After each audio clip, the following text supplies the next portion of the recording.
हरे कृष्णा। आज हम निषाद राजगुह्य कौन थे इस विषय पर चर्चा करेंगे। निषाद जाति के हैं और गुह्य इनका नाम है। ये कहाँ से उत्पन्न हुए? श्रीमद् भागवत के चतुर्थ स्कंद के अनुसार जब अंग महाराज के पुत्र वेन के शरीर का मंथन हुआ, मंत्रात्मक मंथन था। ऋषियों के द्वारा वेन के शरीर का जो अधर्म का अंश था वह एक काले काले नाटे कद, चिपटी सी नाक, पीली पीली आँखें, काला काला पुरुष जिसके केश खड़े हुए थे वह उत्पन्न हो गया।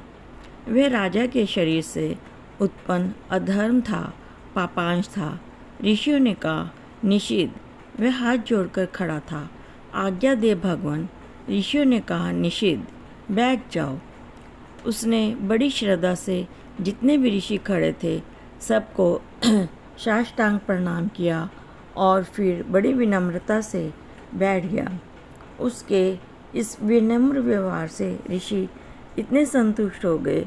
उन्होंने कहा यह राजा के शरीर से उत्पन्न हुआ है, इसलिए वन का राज, जंगली क्षेत्र में जो जनजातियां हैं उसका साम्राज्य इसे सौंप दिया जाए। वन, पहाड़ और नदियों के तट को सुरक्षित रखने का कार्य इन्हें सौंप दे।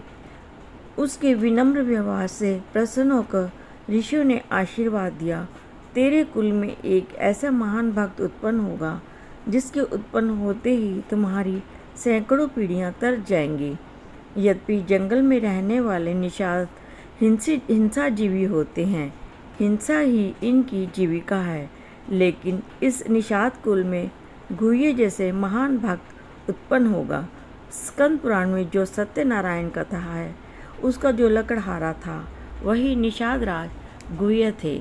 इस प्रकार हमारा यह विषय यहीं पर समाप्त होता है। आपको पसंद आया हो तो कृपया शेयर, लाइक और सब्सक्राइब करें।